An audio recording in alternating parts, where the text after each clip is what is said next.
City Island Rising. For those of you who don't know me, my name is John Doyle, and I'm the president of the board.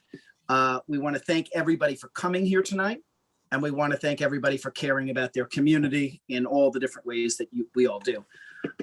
We have a pretty big agenda, and we have a lot we're going to attend to. But first, we're going to start because we have a guest speaker who's been nice enough to join us, and his I hope he gets paid for his off hours.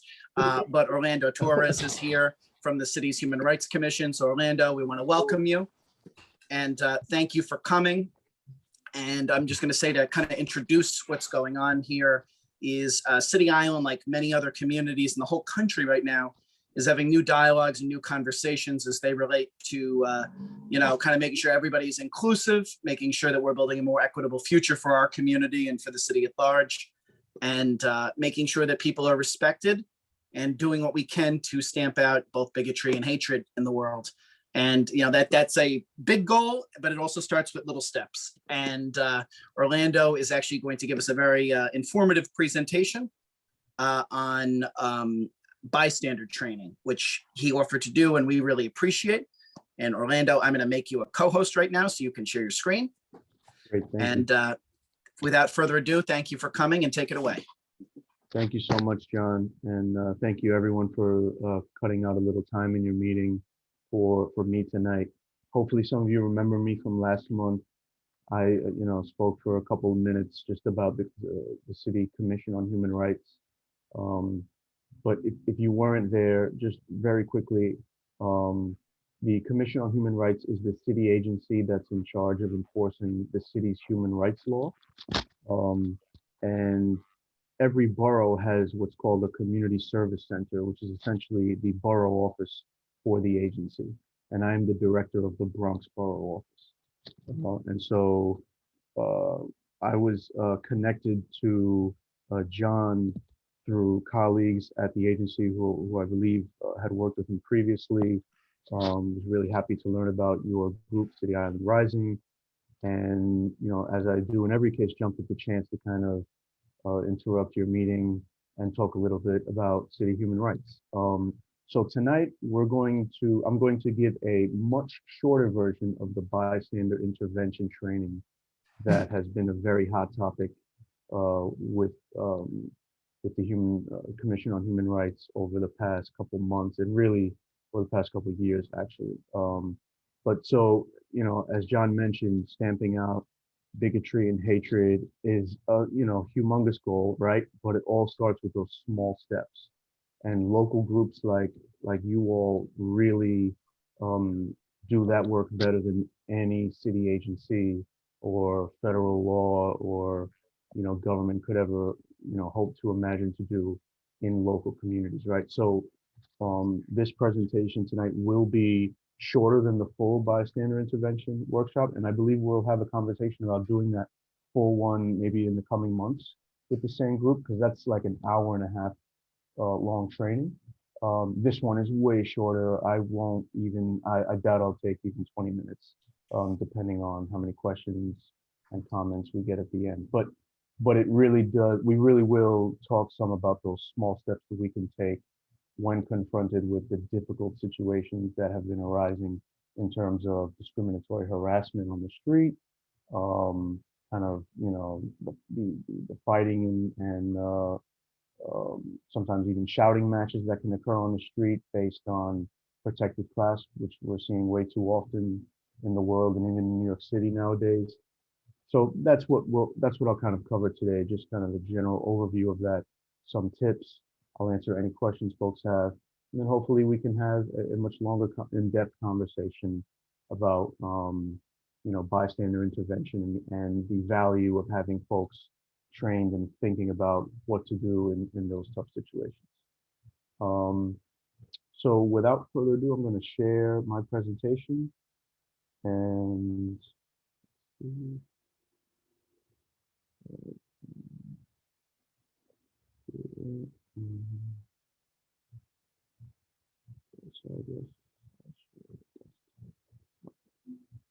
so let me set up the slideshow.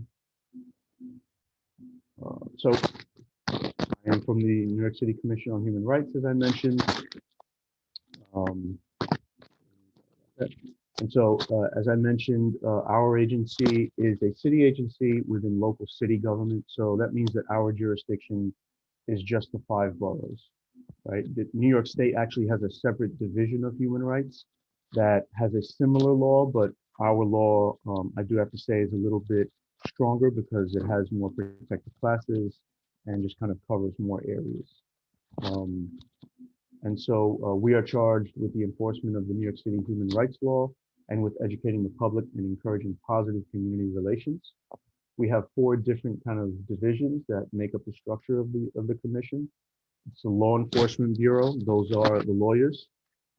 So if you have experienced discrimination or harassment in your place of employment, in housing, in a place of public accommodation, or just on the street, like we'll talk about today in terms of discriminatory harassment on the street, you can bring a complaint to the Law Enforcement Bureau, and they will provide free legal services and potentially even bring your case to the Office of Administrative Trials and Hearings, which is the city office that deals with any legal case that's not a criminal case.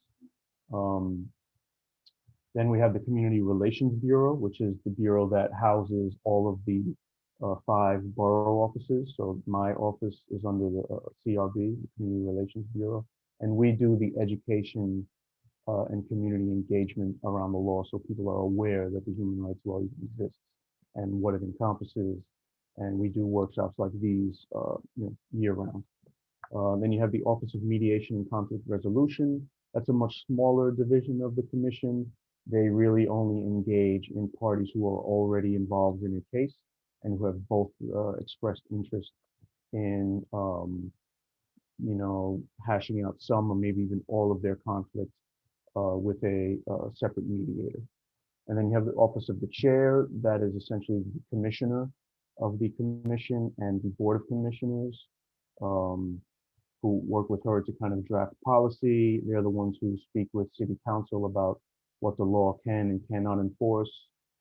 They make changes to the law, right? So that's an important office as well.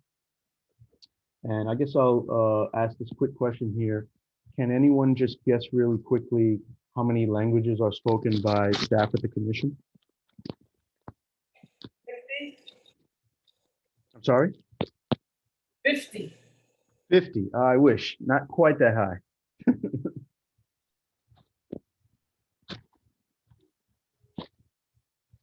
25. 25. Okay, that's closer. It's actually 32. 32 languages. We started for a long time, for decades really. We were only about 10 languages in capacity, but over the past, really this administration, we've been able to expand our language capacity to 32 languages. And we actually use a service, like a phone service called Voyance, where we can connect folks who maybe speak another language other than the 32 to basically a phone service that they would be able to have a conversation with us through that phone service in their preferred language.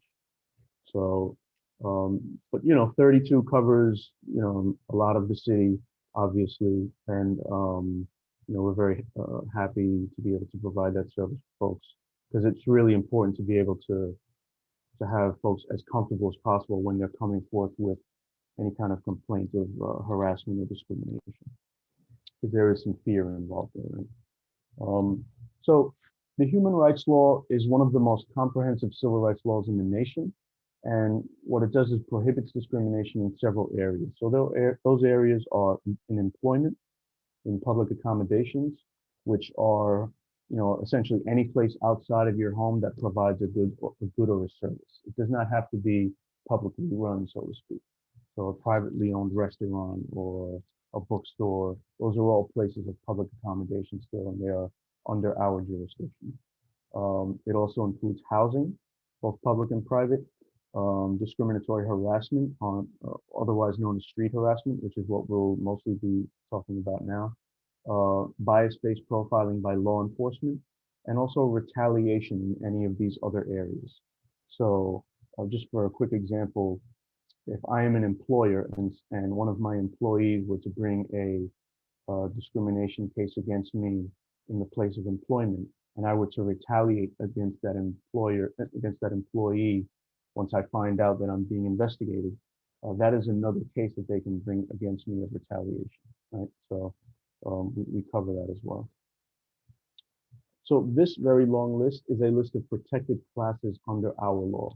And protected classes basically refer to either areas of identity or of areas where you may have a specific status or something in one of our particular areas. But the important thing to remember, it's not important to memorize all of these protected classes because this is all online. It's just that these are the reasons why someone cannot be discriminated against or harassed in the city. So no matter where you are, for this first group of about 13 bullet points, you cannot be treated differently or separately from someone else or another group of people because of your race or your age or your disability or your gender identity, religion, so on and so forth, right? These are basically protected classes refer to the things that our investigators are looking for as reasons for that treatment. If they exist because of these reasons, then we know that we probably have a case, right? And it's also important to look when you get further down at some of the areas under the red, the red color areas, because those are specific to certain areas. So, for example, an additional protection in bias-based profiling is your housing status, right? So just because you live in public housing does not give law enforcement the right to discriminate against you or to do any kind of law enforcement activity against you based on that instead of based on some reason to believe that you've done something wrong, right? You have the additional protections in employment, which include arrest or conviction record, credit history, salary history, stuff like that. Those are kind of, put separate from the others because they're specific to employment cases. When you go buy a ticket at a movie, they're not going to, ask you if you have an arrest or conviction record, right? But they will ask you that when you're looking for a job, and that's actually illegal in New York City, right? Same thing for housing, right? So if you were to look for a job, for example, they're not going to ask you if you have a housing voucher. That's not something that's relevant to that situation, but it is relevant when you're looking for housing, and it's not a reason that you can be discriminated against when you're looking for housing, right? So in total, we have about 26 or 27 protected classes, and they're really kind of a central pillar of the law. And so as we talk about how we've been responding to current needs over the past, months and years, the commission has reached about over 6,500 people in the last fiscal year of 2020. We've hosted about 40 bystander intervention trainings in English, Chinese, and Korean with more than 2,000 participants. And that was as of mid-April of this year. And we do have youth-focused trainings available as well. I know that we've done a couple for schools already. We're definitely looking to do a lot more, both closing out the end of this school year and hopefully in next school year, we may even be able to do those in person, but obviously we'll see about that. And we've also convened virtual working towards healing circles for Asian and Pacific Islander New Yorkers, specifically since they've kind of really been the focus of a lot of targeted attacks over the past couple of weeks and months. So I don't know if folks have seen some of this artwork around the city, but this is actually a public artist in residence with our agency, with the Commission on Human Rights. Her name is Amanda Singh Badipakia. And so, to have an artist in residence with the commission basically means that she's been working with us in terms of attending some of our workshops and trainings, and she's been on a bunch of Zoom calls with staff, just trying to kind of learn a lot about how we do our work and what the law is. And then she kind of creates these art pieces that kind of exemplify the character of what we're trying to establish here in the city, just in terms of bringing folks together, celebrating diversity, celebrating difference. And so you can see, her pieces at Lincoln Center, the Atlantic Avenue Barclays Center Terminal, Long Island Railroad Terminal, Department of Transportation's Temporary Art Program, and she has a mural in Chinatown, and it's actually been getting a lot of outside media coverage as well, just because of the timing of it, right? Because of all these attacks on AAPI community, her art, just became super relevant overnight. And so, it's gotten coverage in a bunch of media outlets. The Times covered her. And so it's been a really successful kind of artistic fight back, so to speak, in terms of just having the city government clearly standing with the AAPI community and with all New Yorkers, really. So as we continue to think about how, the commission and the city responds to current needs, like I mentioned, discriminatory harassment is a part of the law that we protect against. And so what that includes is threats, intimidation, harassment, coercion, or violence that can interfere with a person's civil or constitutional rights and is motivated in part by that person's actual or perceived protected status or protected class. So again, referring to the list that we went over earlier. So for example, the race, their religion, their color, national origin, gender identity, sexual orientation, age, disability, immigration status. These are some of the most common reasons that people get harassed on the street. And, that's always illegal, right? And so, a lot of times the questions people ask are like, what evidence do I need to bring a case like this to the commission or to any law enforcement agency? Who can be held liable? Is hateful graffiti discriminatory harassment? Why should I report this? Might it just be safer to just kind of leave it alone and not pay more attention to it? And what types of measures can the commission take against the perpetrator? So the longer workshop that we do really gets into the deep dive of these questions and kind of like previous examples and stuff like that. But I can just answer some of them quickly here. In terms of evidence, and this kind of goes for most of our areas under the law, the ideal evidence is always like getting someone on camera or having someone recorded making discriminatory or harassing statements, right? That's not required though, right? Sometimes sometimes it can be useful just to kind of bring forth, like a written record of when someone was harassed, what was said, where was it happening, and just kind of, whatever someone can piece together from memory about what the person looked like, maybe who they were with, where they are often seen. And we can, begin doing those investigations, right? We have people who go out into the field and do that. Even during the time of the pandemic, we've been out in the field doing that.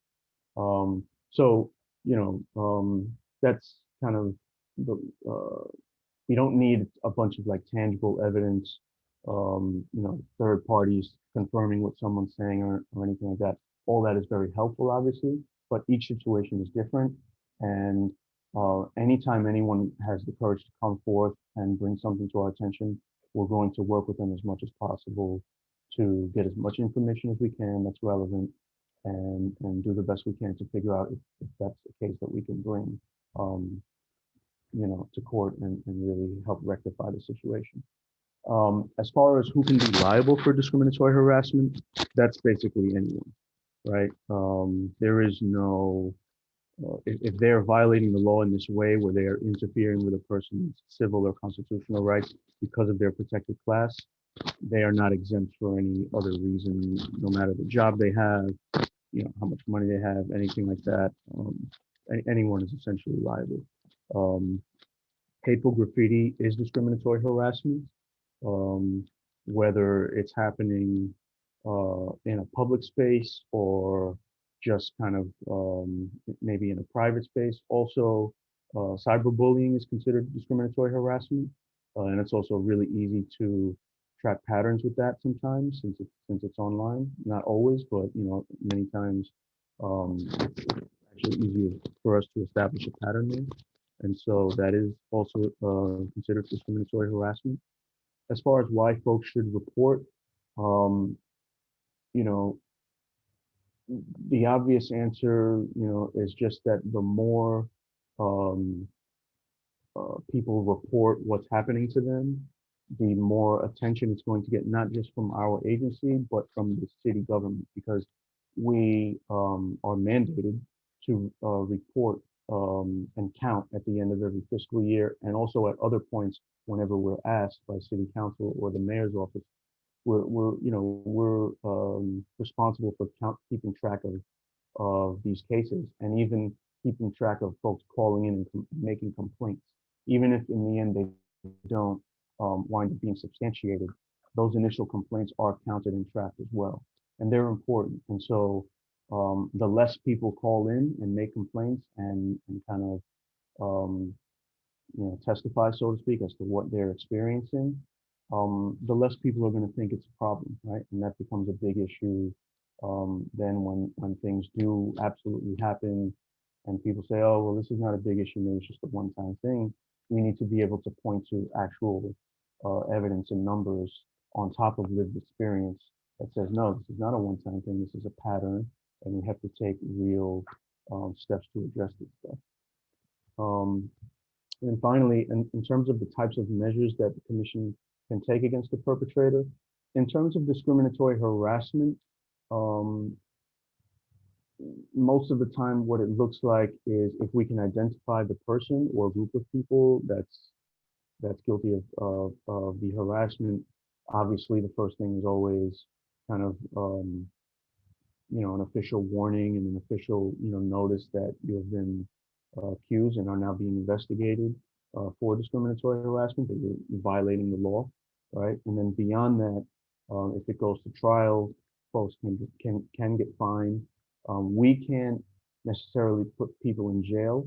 Obviously, the police can do that, and in all honesty, a lot of discriminatory harassment acts wind up going to the police, because if anytime anything turns violent, folks can get more done if it gets kind of classified as a bias-related hate crime, that then the police can follow up with their investigators and take the proper measures that way to address that.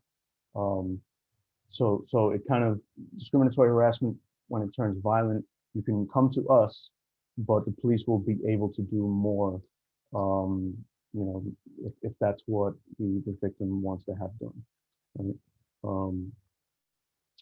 So in terms of our COVID-19 response team, this is pretty recent data for the year 2020. So from February 1st to the end of the year, we had about 625 COVID-19 related bias incidents. And then we had 205 anti-Asian related incidents in that same time period. They are not all the same, obviously, but some of them could be both. And this is a huge jump in percentage of anti-Malaysian incidents if you compare it to the same time period of 2019. And so, there's no doubt in our kind of collective mind that, COVID-19 had a really negative impact on the way that Asian New Yorkers have been treated over the past year. And again, this points directly to the jump also in our own work in terms of bystander trainings that have been requested from us. And just, in terms of the more recent data for this year, just the first 3 months of this year, there were 78 anti-related, Asian-related incidents, which is, well over double of the entire year of 2019, right? So, it's something that we're working on, but, obviously it pains us to have to deal with this. And that's why it's so important. And we're really grateful for groups like City Island Rising that are like being proactive and wanting to engage, because really, we just want to reach as many New Yorkers as possible with this information. So when it comes to COVID-19, the most common types of discrimination cases that we saw were in employment, in housing, and public accommodations, and discriminatory harassment. And so when looking at discriminatory harassment, again, this will be something that we would get into much deeper in a longer training, but I will just kind of go over quickly the gambling acronym that we kind of created as kind of a way to organize different tactics that we often use. And just as a disclaimer, it's really important to remember that whenever we are in a situation where we're witnessing some discriminatory harassment in public, on the street, it's safety first always, right? So you always want to be aware of your surroundings before taking any action, and use a strategy that works the best for you. Whatever you're most comfortable doing, whatever you do, if you're taking action, whatever you do is going to be valuable and important. So there are, we look at two things. We look at the 5 Ds of being a bystander or upstander in these cases, and they are to delegate, to distract, to delay, to document, and direct. Right? So again, won't get into too much details about all these, but to delegate, whenever possible, just kind of giving people stuff to do, either to distract them from the conflict at hand or to resolve the conflict at hand if possible, right? So if you are seeing an incident on the street and you just saw maybe a police officer like a block away, or a security officer, whatever, alerting them, bringing the incident to their attention could be very helpful, right? In terms of distraction, that's a little bit more directly involved, right? So if it's possible to distract the person who's kind of being discriminatory or violating someone else's space or something like that, that can often be really helpful, right? Number one, just giving the victim a chance to kind of get away, if that's what they choose to do, or giving them just kind of a break from the direct interaction that they're having to deal with. Delay is another a way to kind of insert yourself in the situation. And, it could be that you're just kind of delaying, kind of a response from someone who's upset and being, acting in a discriminatory way or harassing someone. Or you could just be like buying time for other people to get involved in the situation. One of the most common ways that people have been really helpful, and this is really the way that we've seen a lot of these things go viral and go online and everything, is just documented, right? So pulling out a phone or even just writing down or recording what's being said and what's happening can be really useful, especially if the victim or even you want to bring the case or the incident to the commission or even to the police, right? Like I said, that video or that recorded evidence is invaluable. And then the direct just confrontation with someone, obviously that's, again, all based on your best judgment for your own safety and stuff. But in some cases, folks have just been able to directly get involved and stop someone from harassing someone else. So that is an option as well. And then you have the verbal de-escalation strategies.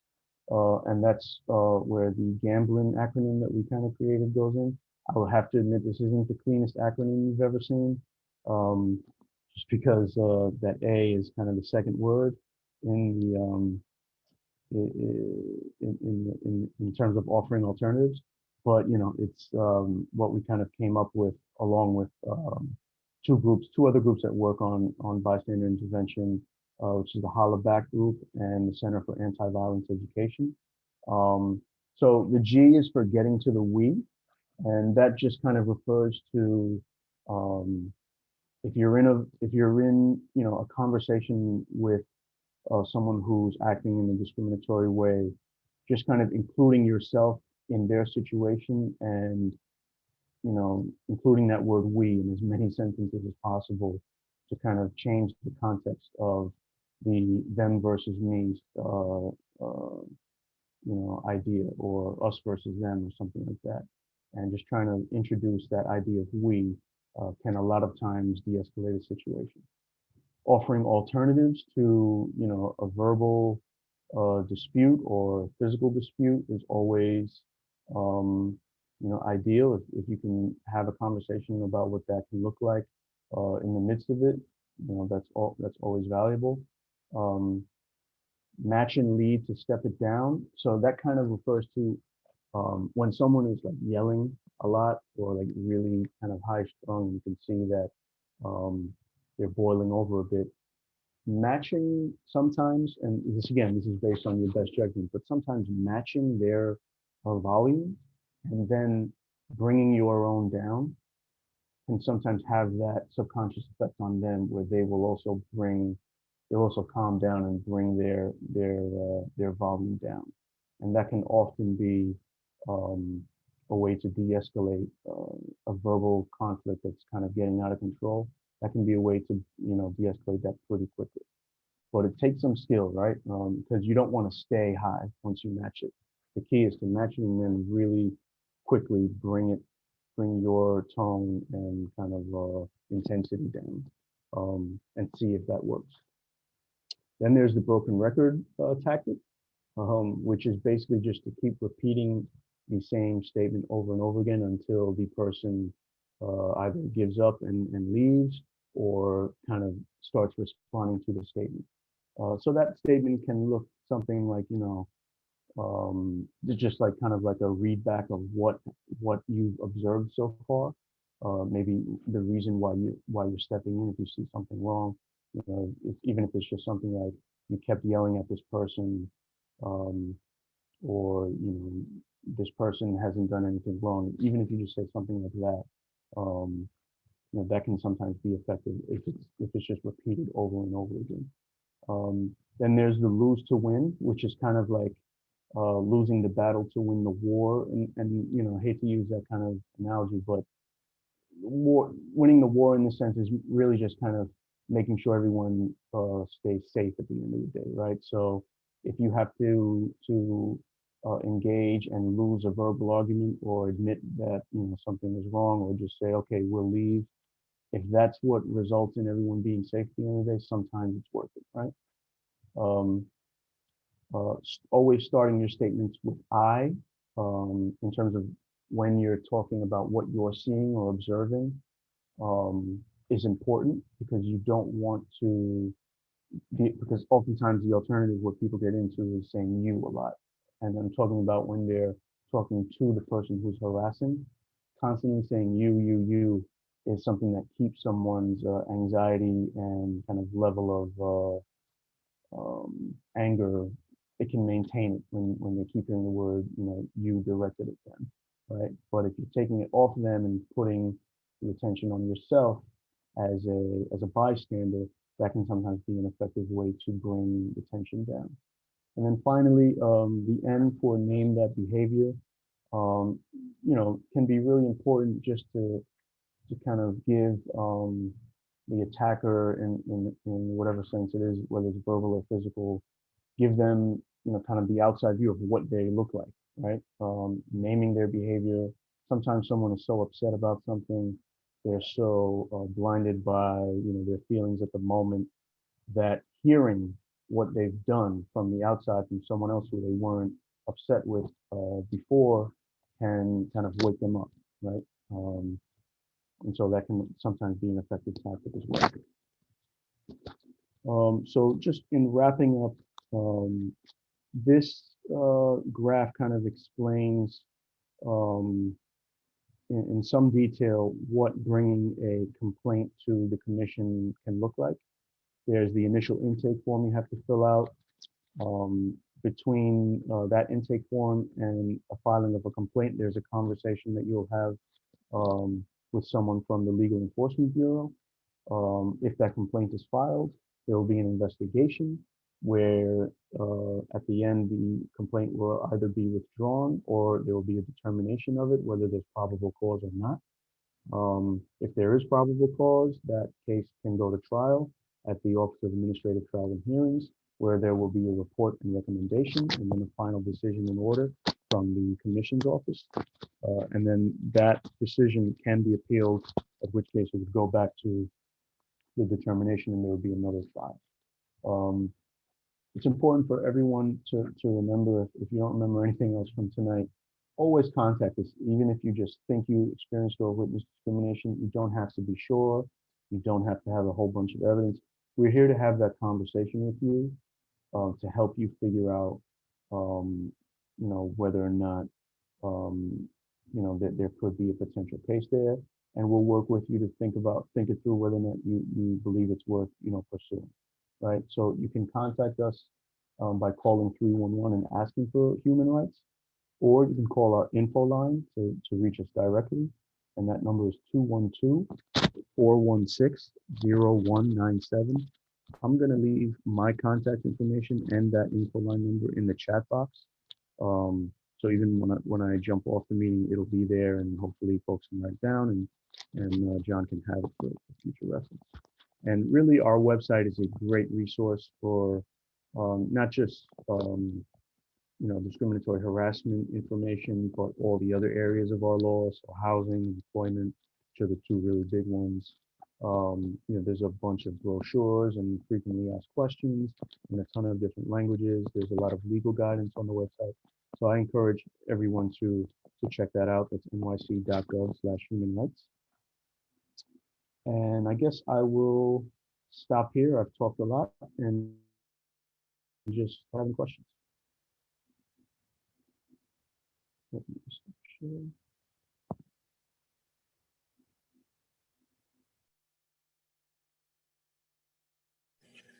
Does anyone have a question for Orlando? Orlando, thank you. That was a great presentation. I feel I learned a lot from that, and definitely some strategies to employ with people when they're, if necessary. Sure, yeah. I've been told I'm a broken record usually already when it's not involved. So I think I will probably employ that myself, but to each their own and how they choose to react. Does anyone have a question for Orlando, since he's been generous with his time here? There was I a have question. Yeah, go for it. All Go right. ahead. I still, for the life of me, cannot figure out how to raise my hand in Zoom. My question was relating to, you said that you do youth programming. I was curious, how young of kids this pertains to, how young they are. Yeah, so I guess it would depend on the conversation, that folks want to have. I've actually done workshops for middle school students. That's the youngest that I've seen personally. That doesn't mean that we couldn't have conversations, pretty basic, obviously, conversations about the law and what we do with elementary students. But we frequently work with high schools. We do a mediation training program with high school students where they go through 2 months of weekly workshops with us to become school peer mediators.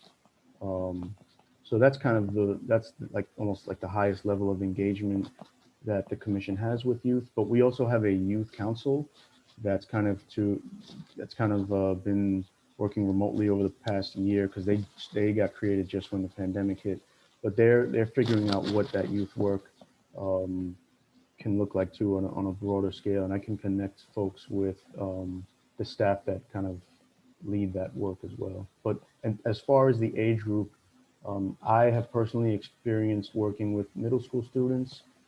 I've done a lot with high school students as well. The middle school is the youngest, but I believe that, we have had conversations with elementary school students as well. Okay, thank you. I was just interested to find out because I think kids would be really interested in this. Yeah, yeah, no, they are. And, I always feel like getting this to young people as early as possible is really valuable. So, as you know, I have a background in youth organizing also, so I've seen how that can really pay off down the line for years. But, we're always looking for opportunities to do that, and especially in the Bronx too. So if anyone's ever interested, please reach out. There's actually a question in the chat box that I wanted to address. Sure. The question was, how is the victim protected if a complaint is made? And that's a really great question. That's kind of relevant, for any case of ours, in any area beyond just discriminatory harassment. And so part of it has to do with that retaliation piece that I mentioned. So it's always illegal for someone to retaliate against someone else because they are taking part in an investigation or because they've initiated an investigation. And so I guess in the case specifically of discriminatory harassment, however, if someone feels in danger by the person that they would like to accuse, that's something that is important to keep in mind. The commission does not have the capacity like like I mentioned that the NYPD does in terms of being able to put people in jail, or if someone were to issue a kind of like I can't remember what it's called right now, but if someone were to say like to make an official complaint that someone's harassing them and they wanted them to not be able to come around them, that's not something that wouldn't be in our jurisdiction necessarily. That would all be stuff that the NYPD would handle. So you kind of would have to think about if you feel like you're really in danger from this person, you definitely need to go to the police. That's first and foremost what I would recommend. But in other cases where you're worried about maybe retaliation from someone at where you live or at your job or at a place of public accommodation, I'm not going to say that there's no risk involved. Like just because the retaliation law exists doesn't mean that it won't happen. But what it does mean is that if it does happen and it's brought to our attention and we have that evidence, that will be another case that we will be able to bring to the perpetrator. So they can be fined. They can they'll definitely have to do mandated training with us, and they may if it's really malicious or wanton, they may lose the ability to do maybe provide the service that they're providing, or it depends. Every situation is different. But yeah, restraining order, exactly. Thank you, Roy. We don't do restraining orders, but so that's definitely the police's the NYPD's wheelhouse. But obviously any evidence of retaliation is valuable to the case any case that's being made. So I hope that answers the question about protections for victims. And I think you'll also find, again, this is not in every case, but when someone has the courage to kind of speak up, many times it does get resolved with that first kind of step forward, and it often stops. Again, not always, but it is effective to just many times just step out and say, this is what's happening to me, this is when and where it happened, and we are able to provide that support for folks. All right, does anyone else have a question before we move on with our agenda? Again, a lot of thanks to Orlando for taking the time to go through this at such a meticulous level that we need to know. And we'll be working with you to do the full bystander training or the full training that you provide, the 90-minute module. We'll do that separate and apart from our regular meetings, but Right. we want to thank you for providing your insight and your experience and your services free of charge. Thank you all so much. Really appreciate it. Orlando. Have a Be great well. night. I'm going to throw that stuff in the chat box before I leave. Thank you. Okay, so moving on with our agenda tonight is we have a few different things going on. And, you know, again, I think everybody can go into the chat. Beverly, if you could just redrop it in the chat if people came in a little late. We have a few good announcements we want to make tonight. And the first deals with something we spoke a lot about in the social portion of our meeting, in our April meeting. And that was the murder of Elizabeth Mass, which I know touched a lot of people. It was upsetting. You know, gun violence is plaguing both our immediate community in terms of our precinct and our country nationwide. And one way the board decided, the Rising Board decided that we wanted to be part of the solution was to do something to honor Elizabeth's memory.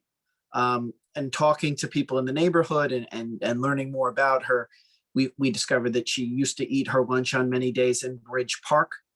So with that information, you know, that we had, we reached out to the Parks Department, and we're in the process now of dedicating one of the benches to her memory. So the bench will have a nice plaque with her name. It will, you know, we'll find something appropriate to put in there in terms of a message, but, you know, something that definitely reflects the kindness she seems to have shown so many in the neighborhood. And, you know, obviously this is a rare occurrence here on City Island, but, you know, she will be missed. And if you'd like to make a donation to further this, we set up a GoFundMe today. We've already raised 10% of our goal, and there's only been 2 donations.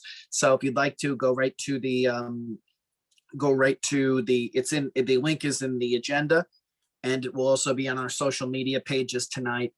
So people can feel free. I have a feeling, because we're not asking for a lot of money, this is going to blow out in terms of the donation we're looking to get. We asked for a little bit more than what the plaque is costing, because we want to do either a remembrance ceremony to her, or you know, we're also looking into the possibility of donating a tree in her memory as well. And in any excess donations is going to be in a restricted account, as I've been advised by our board, and we will make sure that donation either goes to her family and to defray some of her end of life costs, or to her memory in some way. We are in touch with her larger union, so, you know, we've made sure they're aware of what's going on here. She was very involved in her union, so we want to, you know, of course, pay the appropriate respects there. So, you know, that's something we're working on, and we hope you'll all be a part of it. The second thing we're working on is this is actually a little bit of a follow-up from the last meeting. You know, some folks communicated they were very concerned with City Island's vulnerability due to you know, climate change and other weather anomaly, and obviously, you know, hurricane season is right around the corner. So we reached out to the mayor. We've been in continuous conversations with the mayor's office, but we reached out to their office on climate change and policies, and they're actually going to come up here in the next few weeks, take a tour of City Island. So we're going to be showing them areas that frequently flood. I'm talking, you know, Moontide on Ditmars. I'm talking Miniford and Cross Street. I'm talking, you know, obviously we all know Bridge Street floods, but it is in the process of getting new sewers. So we know that's going to be addressed. Lake Orchard, I'm sure, the area over by Turtle Cove.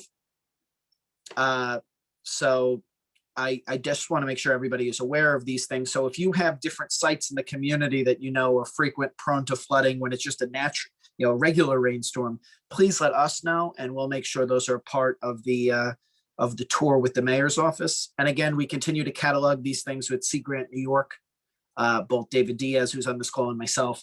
So, you know, please, you know, make sure that we're reaching all the different problem spots, because we definitely want, if we're going to bring someone out here, to make sure that these are all things that are being addressed. I want to thank everybody who filled out a comment for the mayor's environmental justice report. I think that was a big big driver of this meeting is that they got so many comments from City Island, even though we're not considered an environmental justice neighborhood due to a few factors they consider. They do recognize the unique vulnerability we have. And, we're definitely going to work with them to try to get a plan in place for either the end of this administration or the beginning of the next administration. So when whoever comes in on day, he or she, whoever the mayor is, on day one, will be aware of City Island, and we'll have done the legwork with with public servants to make sure that it's not just us saying it, that there is documents that prove it. On the good news front, immediately to the north of us, as you know, City Island Rising, the City Island Oyster Project, and the Hutchinson River Restoration Project have all been involved in calling attention and doing more to kind of tell the story of how our community is adversely affected by the sewerage being leaked into the Hutchinson River, that Mount Vernon needs a whole new sewer system.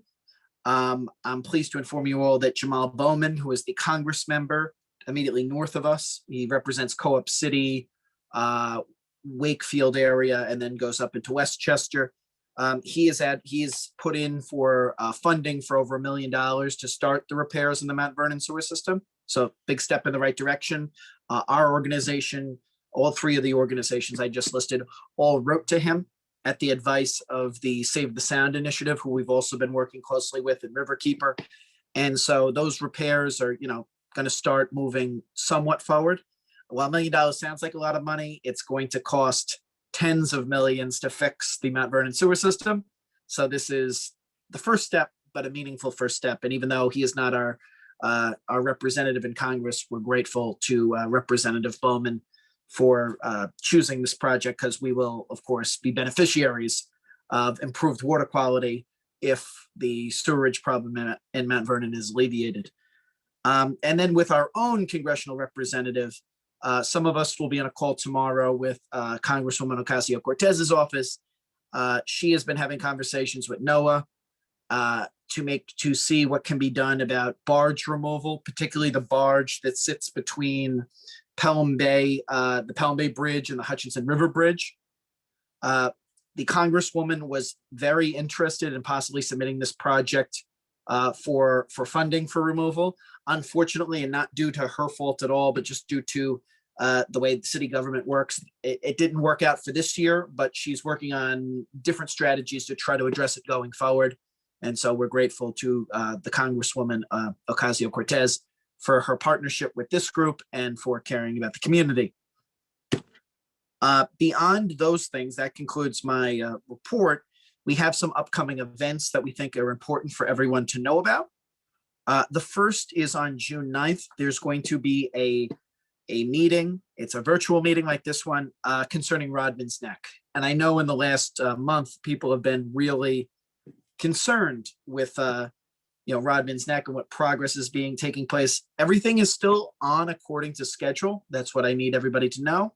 Again, there's money being allocated in the executive budget, probably will be continued in the city council budget. We'll be working with our city council member, Councilmember Jonai, to make sure that it is furthered in the next budget. And then next year is the big year. Next year is the year where the 200 billion is going to come due.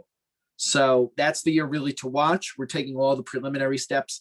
And again, we're all on this, many advocates of the community and in the larger area, we're watching this very closely so it doesn't fall through the cracks like it did in the transition from Bloomberg to de Blasio. We're very much on this to make sure that the next mayor is familiar that Rodman's Neck is an issue that we need addressed right away. But we encourage, these issues need people, who are attentive. Again, all it takes for bad things to happen is for good people not to be paying attention. So we need all the good people to show up to the meeting on June 9th. It's being co-sponsored by the 45th Precinct Council and Community Board 10 to show up and to participate. And just let people, again, people showing up shows they care, just like tonight. And then continuing with our environmental advocacy, on June 19th, I'm pleased to announce that we will be doing a e-cycling event. So you can bring down your electronic devices and you can bring them right to 239 Play. I want to thank Dan and Raina for allowing us to, kind of use the space outside. So we'll have pallets down there. You can bring your devices, and we can really, kind of make a big step here, because you're not supposed to throw out different electronic devices, and we're providing that opportunity. So these things are recycled, they're recycled safely, and at no cost to you. So you'll bring them on down to 239 Play on June 19th from 10 a.m. to 2 p.m. It actually just went live as I'm sitting here on our social media, which Beverly has been kind enough to post. Thank you, Beverly. So, this is a great event. And if you have any questions, email us at cityislandrising@gmail.com. And we will make every effort to make sure that you're accommodated if there are any scheduling issues. And then our next event, Joanne, why don't you tell us about this? Because I've been talking a lot at this meeting.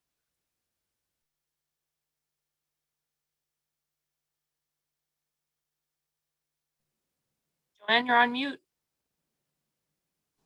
Okay. Still on mute. How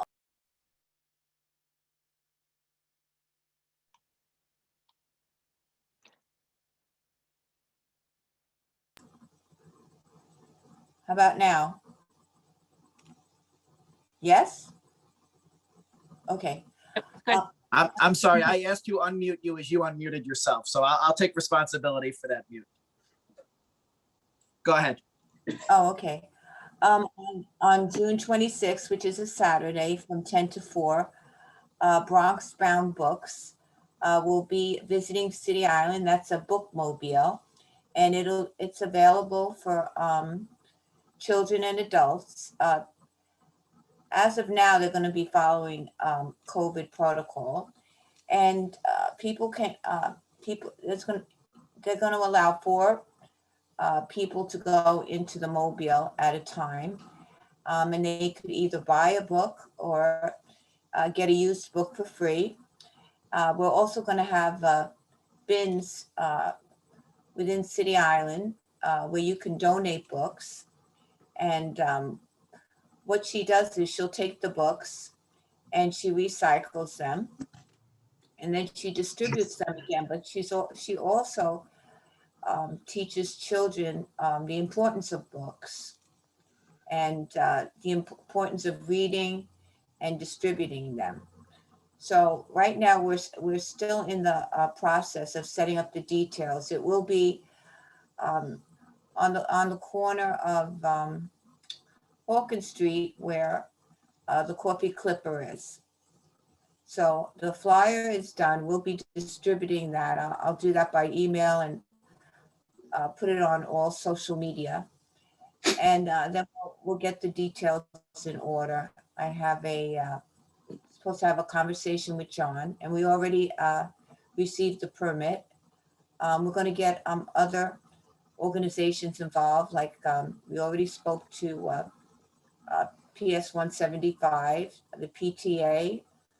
We're going to notify the City Island Chamber of Commerce, Kaleidoscope. So we're just getting the word out. So just mark that on your calendar. Thank you. And thank you, Joanne, for taking the lead on this and getting it all together. We appreciate you. And if anyone else has any ideas for events, we're always happy to partner with different great people in the community and, make good things happen for everybody. And I think this will be a great event for young families. So thanks again, Joanne.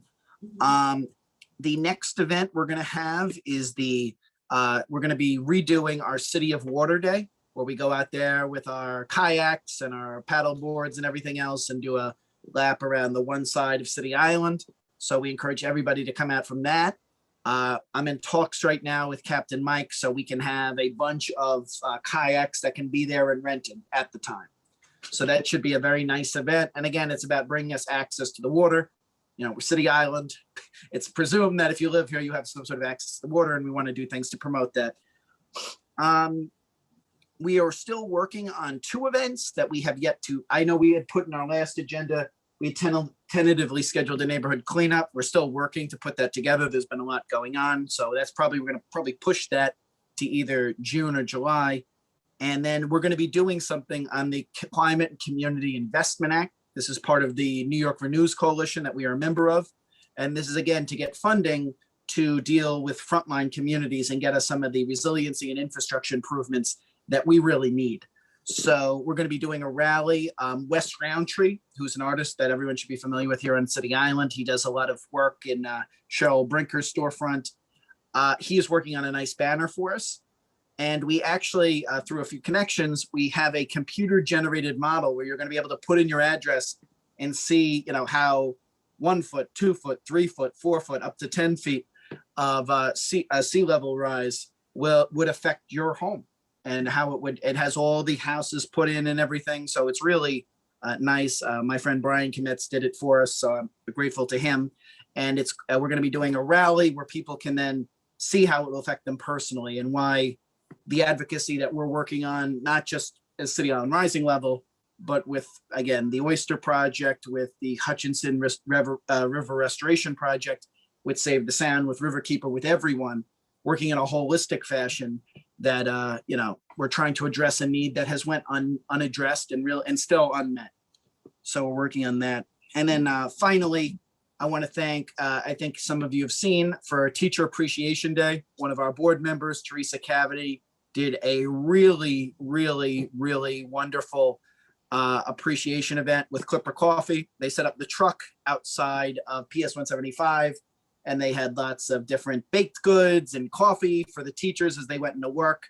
And the principal I know stopped Beverly and had said that no one had ever done anything like that. So the board is thrilled with Teresa and the partnership, and Peter and everybody who was involved in that. And we're going to be looking to make that an annual event going forward. So again, if you have different ideas how to make the community a better place, we're all ears, and we're willing to work with you to bring that vision to reality. And in Teresa's case, she didn't need much help from us. She just kind of made it happen, but we were grateful to be a part of that, and we're grateful to have her on our board. Okay. Do any of the other officers have anything they'd like to add or concerns? Okay. We're going to open the floor now. Roy, are you still on the call? I am. Hello. Hey, how are you? Roy, I know you attended the community board meeting last night where the e-scooters were discussed. Would you mind just bringing the membership up to speed on what happened at the meeting and what the concern is from the community as well? Yeah, sure. I'll take a shot at that. Thank you. Did I actually manage to turn my camera on? Can you see me? It's a little like the Blair Witch Project. Okay, I'm going to take that as a yes. Oh, wait. Do I need to do that? There we go. Okay. Now There, we see you. yeah. So what is going on? As most people probably know, there is the latest expansion of City Bike is happening right now, but in the western edge of the Bronx, the western half, I think all the way basically up to the Bronx River, with no plans that I'm aware of to put City Bike in the eastern half of the Bronx. But what they are doing is and they being a DOT in collaboration with 3 companies. I'm going to screw them up. One of them is Lime, one of them is Evo, and I forget the third one, but they're one of the typical vendors. They're running a pilot project. It's going to happen in 2 phases in the East Bronx. Phase 1 is basically all of the East Bronx north of, I guess, Westchester Avenue, I think, was the dividing line all the way up to the city line. And that's going to happen sometime this year. Phase 2 is the rest of the East Bronx from Westchester Avenue down to the East River. And they're going to be putting in place these electric scooters. There are a couple of different models. Some of them are stand-up. They're sort of like the kick scooters that you might have had when you were a kid. Some of them have seats. Some of them are either some variation on an electric wheelchair or some kind of a add-on thing that you can attach to your standard wheelchair to turn it into some kind of a motorized thing. I'm a little bit hazy on the details of that. But here's the problem that brings it up to this meeting, which is that a couple of communities, City Island and I guess they call it Norwood up by the cemetery, have been left out of the pilot project. I don't know what happened with Norwood, but City Island has been left out. The pilot project is going to run all the way up to Pelham Bay and not be extended into City Island. I don't know all of the details of how the DOT decided that they were going to leave City Island out of that. As people might guess from my past talkings on this and from what I'm saying now, I think that's a bad idea. I think that the pilot project should include City Island. And when it was brought up on the Community Board 10 meeting yesterday evening, the feedback that we got from DOT, Navarro Lopez, who's I guess the Bronx Commissioner of DOT, is that his correct Yep. title? Basically said it's within the realm of possibility that City Island will be added to the pilot. What they're looking for is an expression of interest from the community. And I think I've kind of covered everything that I know. So I'm going to toss this back to you. Thank you, Roy. And that is true that they had made the determination, from what I understand, that due to the fact that we're the only community separated by the entirety of Pelham Bay Park, that we were considered kind of a little off the beaten path for the scooters. Again, these scooters do, I believe, go at 15 miles an hour or 20 miles an hour, but they start in the beginning at 15, so it takes a little while. But if this is something that people would be interested in, please let us know. And also you can email Community Board 10 at bronx10@cb.nyc.gov, and we'll put that out there as well, because I think if they were to get a real expression of interest from City Islanders, Roy's right, I think they would include us. So we've got to bring it through the Community Board, and maybe I know, Roy, we have actually a meeting with DOT in the next week or two where we're going to go over this with them and try to bring it to a City Island perspective. So the other reason I'm bringing this up is that if you really want to see scooters here, if this is something you care about, let us know, because we'd love to have you as part of the meeting that we're going to have with these folks. And that was set up by Cecil, who's been our guest here before from Transportation Alternatives. Nice guy who knows a lot about all the different functions about DOT. So let me throw out a few other technical details that Sure. I think might be interesting to the group here. So the technology has advanced since they did the last e-bike project. There was a pilot, I guess about a year ago in some parts of the Bronx. So I'm a technologist, so I find the technology part of this really interesting. So the way these things work is you download some app on your phone, and there's 3 different vendors. So each vendor has their own app. You download the app and you pay for a subscription. They all have slightly different rates, but it's something on the order of $5 a month. But the interesting part is that the software is very flexible. So for example, there's 2 basic ways that these things work. One is that there's designated parking places. They call them corrals, and you have to bring the scooter back to a particular corral. And the other way these things are done is sort of, leave it anywhere. And there's a GPS thing in the scooter, so it knows where you left it. So the interesting thing is these can be configured. These can be configured on a per community basis. So I think it was around Westchester Square. They were going to set up a bunch of corrals around Westchester Square, and I think also in Co-op City.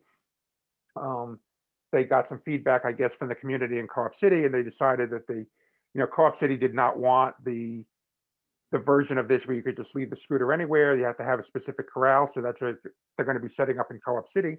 So City Island, could decide as a community, we think it's better for us to have the version of this where you leave the bikes anywhere, or we think it's better for us that we designate particular corrals and the bikes, scooters need to be left, specifically in these corrals, and the software enforces that. Another interesting thing is the software is capable of enforcing different speed limits. So the the scooters fundamentally have a maximum speed of 15 miles an hour, but the software can enforce in a particular zone that's configurable, it will not allow the scooter to go faster than whatever, 10 miles an hour, let's say. So, the community could decide within 3 blocks of the elementary school, we want to be a 10-mile-an-hour zone or something like that. And these are all things that, we can give feedback to the companies and they can configure into their software. Anyway, so that's what I just wanted to add. No, very helpful. I think and Nancy, we're going to get to you in a second. I think some form of collaboration in terms of doing this should be considered. And, it's kind of ironic. I mean, I'm all for bike racks going up in the neighborhood, and I think I actually see them being used. But the bike racks are supposed to go in tandem actually with the scooters. They're putting the bike racks out now in a lot of the scooter-driven neighborhoods. And they came out here, they put all these bike racks, which I'm, again, in favor of. But they should also, if you're going to give us bike racks, give us the full amenity of what other city communities are being afforded. Nancy, go ahead. Okay, I see pros and cons to this. I mean, I saw them used in Cincinnati about 2 years ago.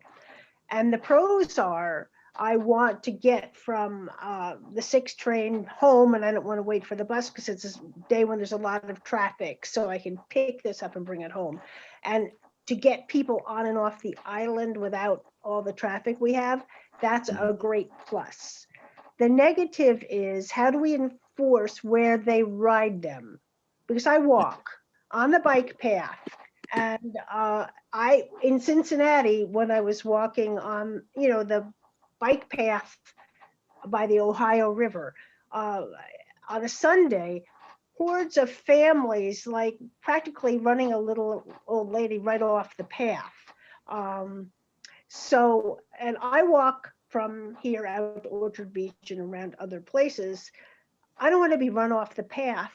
I mean, bad enough that sometimes on City Island on the sidewalk, the age to ride a bike on the sidewalk, I think is nothing 12 or under, but there's some people who run you right off the sidewalk. And so we need to enforce where they ride them.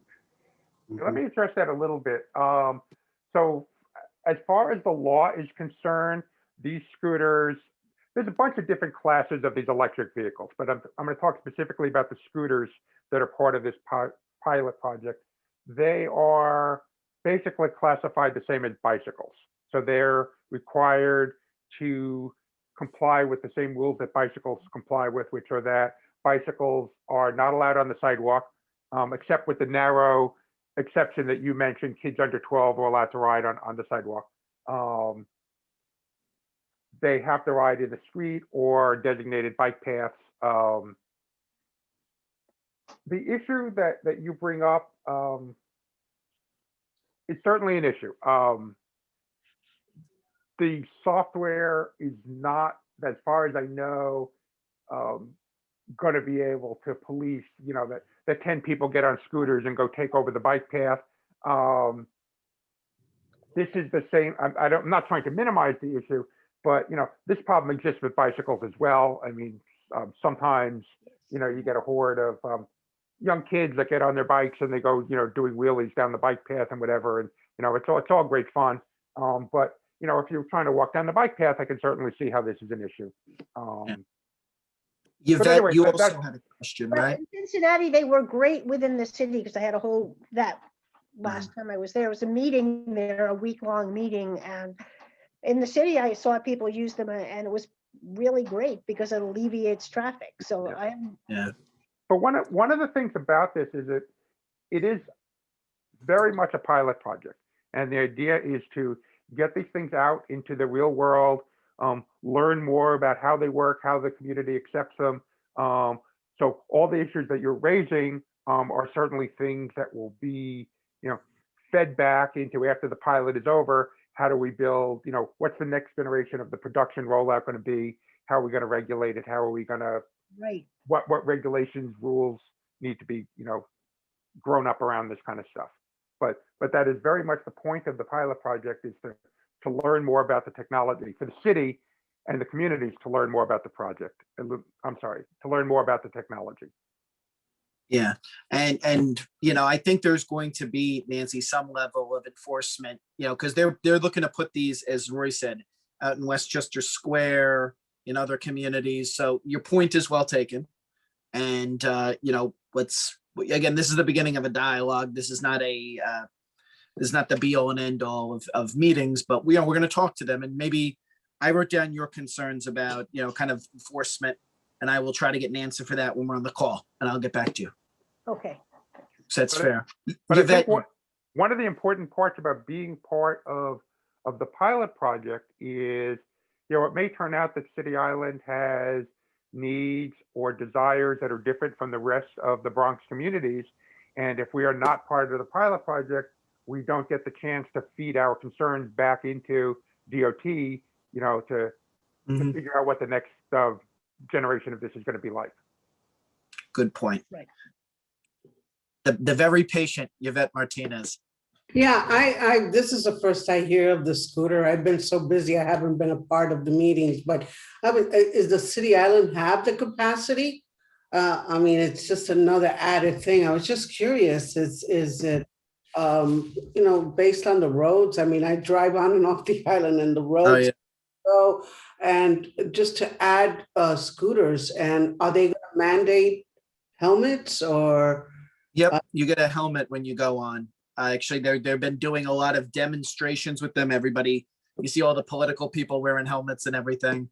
But yeah, they would have helmets, and you know, maybe I think your concern is first very well placed, but it almost feeds into Nancy's concern in the sense that I think a lot of people who are on the scooters are going to use the bike path because Pelham Bay Park roadways are a little dangerous. But I would point out on the good side, because as Nancy said, there are pros and cons to everything, and particularly this, is Right. that a scooter, someone maybe taking the train up and getting on a scooter is one less person taking their car and waiting in traffic at the traffic circle and spewing the emissions into the air and causing us all delays. So you know, it feeds back to what we've been talking about a lot in these meetings, and it's an all of the above transportation approach for the scooters, for the bikes, for the ferry, for the, you know, everything else, for buses. And you know, we're still on all those things, because if we have an all of the above approach, the hope and expectation is that that will minimize some of the traffic. So we're not consistently playing whack-a-mole on this day is going to have good weather, so we know traffic's going to come, but this day started with bad weather, and we know that the NYPD's budget to accommodate some of those things, you know, isn't always there. Let me just address the helmet question. Sure. So like I said before, these things are regulated the same as bicycles, and the current law with bicycles is that helmets are not required. I think they're a good idea. I wear a helmet. Most people that I know that ride bikes wear helmets, but the law does not strictly require that you wear a helmet on a bicycle. And there's some little corner case. Kids under a certain age, I think, are required to wear helmets. I don't have kids under that age, so I'm not up on the details there. But Yeah. adults on scooters will not be required to wear helmets, although it is a good idea, and DOT does recommend it. The other thing that I wanted to mention, I think that what would be the best thing that came out of this whole thing, can you imagine on a Saturday afternoon, you know, instead of 100 people getting in their cars over at Orchard Beach after going swimming for the day and driving over to City Island, what they do is they leave their cars in the Orchard Beach parking lot and get on scooters and come over here on the scooters. So it's not, you know, that the scooters are additional traffic, it's that the scooters are displacing cars. So it will actually be a net positive. Good point. Yes. Okay. As I think we've had a very civil, and we've kind of approached all sides of this. There are pros, there are cons, there are concerns that need to be addressed. I think what we're going to do here is bring it into the meeting, and Yvette, I will ask them what they envision the scooters going through Pelham Bay Park will look like. So I'll take your concern and bring it into the meeting as well. Does anyone else have a final question on the scooters before we move on? Okay. Thank you, guys. All right, it's before we go to our elected officials, does anyone have anything in the open forum section of this meeting they would like to bring up or address.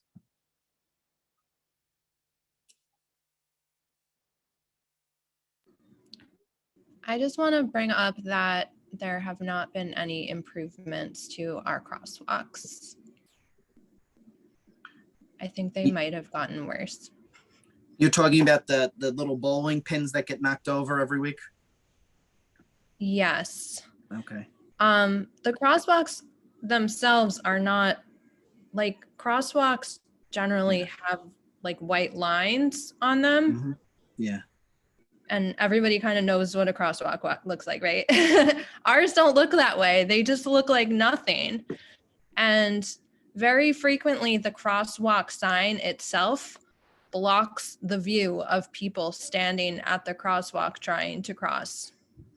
I've nearly been rear-ended several times by people behind me driving who don't believe in crosswalks or simply don't see the crosswalk, and I honestly don't blame them. But it's a real problem, and I just feel like nobody seems to care. Not you guys, but like the people that actually are in charge. Like, honestly, I'm ready to go out there with a bucket of paint because I feel like just paint it as like, just make it look like a crosswalk, and maybe people would start treating it like a crosswalk. It doesn't even look like a crosswalk. I don't know what people are supposed to think those things sticking out are. Good point. One of them is like this tall at this point. It's like Yeah. this big. It But gets it's not replaced supposed every They few get days. knocked down every day and they get Yeah. replaced. I don't even see the point where they're replaced. But I don't Oh. even see how anybody's really supposed to see them because they're not. I've almost hit them myself and I'm paying attention. But they're skinny You're little talking about the sticks. orange things on the Yes. temporary crosswalks out near the traffic circle. Right. Yeah. Well, we're supposed to have that meeting with DOT. I did check in with them today because we've been waiting a month. They told me they're going to get me some dates next week. So Kim, I'm going to want you there because I think the threat of white paint needs to be said to the DOT. I might go buy some white paint and bring it to the meeting. That's fair. I like that too. I like that too. I know that the senator. Sit here with Senator- my paintbrush at the ready. Well, I know Senator Biaggi took a real strong interest in all this, and we did the presentation in March. And so I think it's trying to be arranged with her schedule and their schedule. Some people have busier schedules than me. But So the thing I don't understand is why they don't know how to make a crosswalk. I think it's a special crosswalk, so it doesn't have to be regulation because it's a temporary construction project. Again, I don't want to get into bureaucratic lingo. Yeah, I but mean, I don't agree with it. I mean, It's it's not been there marked. for like the entire time. I mean, it's been messed up for years and years, maybe Yeah. because they keep moving it around, but it's Yeah. just, it's very dangerous. No, And it's there's good. another crosswalk that's not marked at all. It's on Park Drive. You come out of the circle going toward Orchard Beach.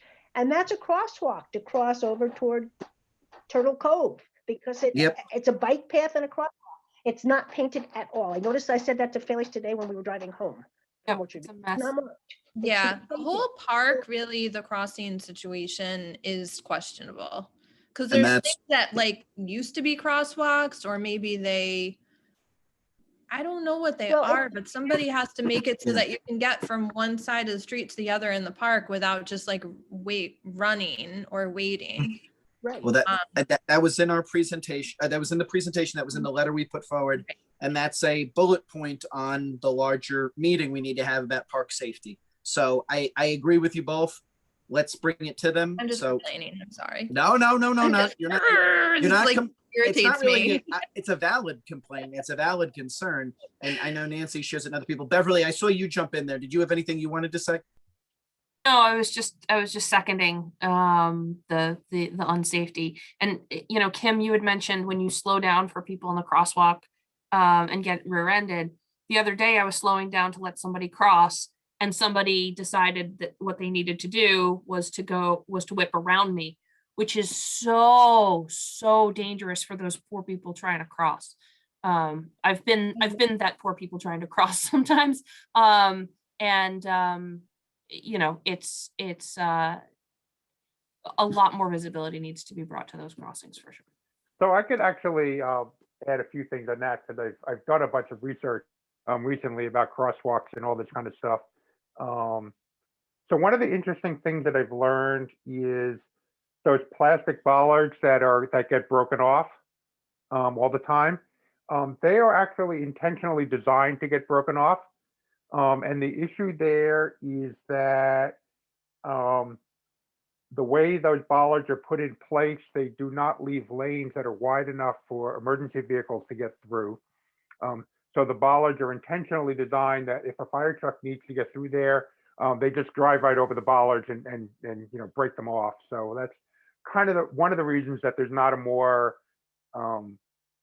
structurally sound thing there. That's why there's like no concrete barrier or something. You're sort of shaking your head, Beverly. I can see how somebody might think that makes sense, but the fact that makes that not really work as a crosswalk anymore. I It's understand. also, I mean, they it's just just end up really having no function. I understand because that. They're not really, even when they're standing up, they're really not doing much. So I absolutely agree with you. I mean, the only good point here is that most of those things are temporary, and when they're done with the construction, they will go away. But yes, I mean, all the points that you brought up here are completely valid. Yeah, they've extended the date on the construction. I saw a woman out this morning with new signs. Last I had seen it, it was May 29th. I didn't see what her new signs said. I just saw her sort of getting ready with her tape and her new signs. So has anybody seen those today to see what the new date is? I saw that there were nice clean signs up. I didn't actually stop to read them.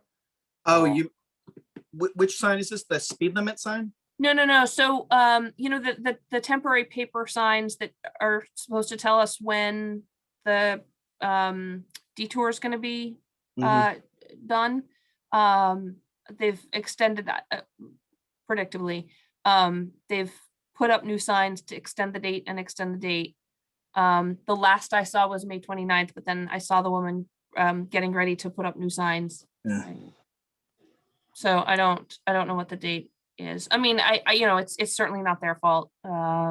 It's a fact of life of construction, and they've had a tough road, but I'm hopeful, very hopeful that you're right, Roy, that once the temporary construction disruption is over, that we'll see some improvements.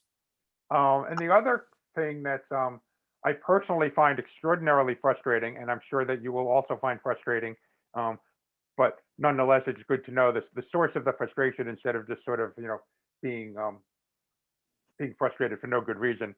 So this conversation has come up multiple times at different community board meetings in different parts of the Bronx that I've been at, and the answer is always the same from DOT, which is that once you start talking about painting white stripes across the road and improving crosswalks and whatever, you apparently trigger a whole bunch of requirements that come out of the US DOT for crosswalk design, and it gets ugly and silly and bureaucratic. But apparently, New York City DOT is somewhat has their hands tied on what they can do, and it's stupid. It's frustrating. I see this over and over again. Communities come up to DOT at the community board meetings and say, we have people here that live in our community that can't get safely across the street.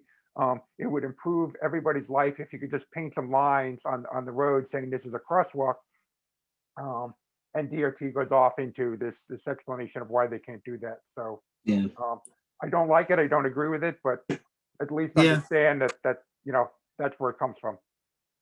No, you're right. On the good news front, it appears that speed limit signs were installed in a few places in Pelham Bay Park, particularly by Pelham Bay Bridge, which was one of our written requests. So I don't know if that was just an easy one for them to check off, but they seem to be making some changes. And again, we're going to have that meeting. They lowered the speed limit in a few areas on They did. Parkway also. Yeah, that's a good, but I thought that started at Stillwell. That's a good point, and I appreciate you bringing that up, but I thought that was Stillwell to White Plains Road. I could be wrong. I don't recall, but might be related. Good point. Good point. Might have been totally unrelated to the request. All right. Does anyone else have anything in the open forum before we turn it over to our elected officials? Okay. Farah, are you still there? You have anything you'd like to bring to the conversation? Oh, hi, everyone. I just have a few events I'll mention to you. None in City Island right now, but we've been going to City Island. We have in the District 10 area.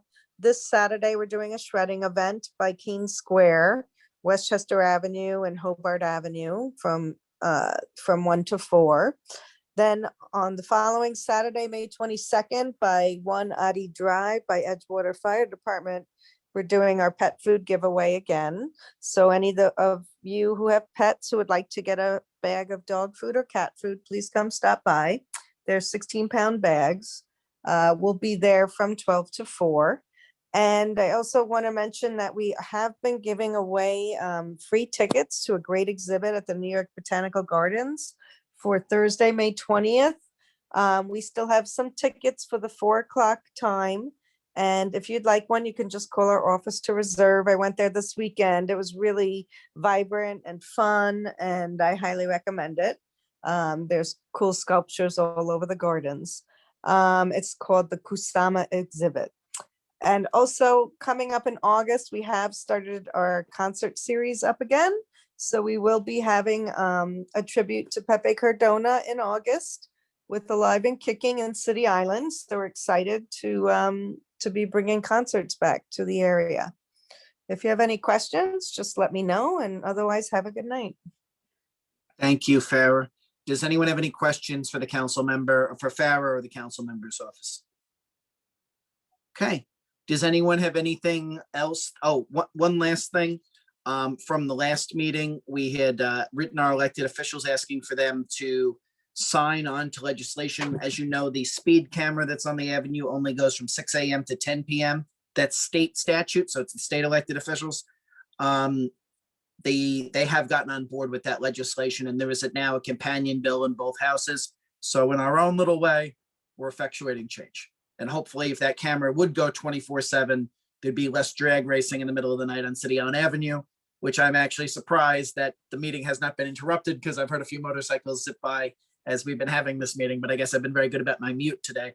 With that in mind, does anyone have any other questions, comments, concerns that were not addressed in this meeting they'd like to bring to the floor?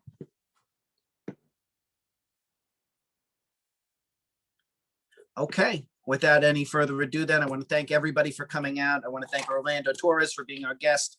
And if people are watching this at home, they can always email us at cityislandrising@gmail.com and send us their questions or concerns with this particular meeting. Thank you, everybody, and we'll be seeing you soon.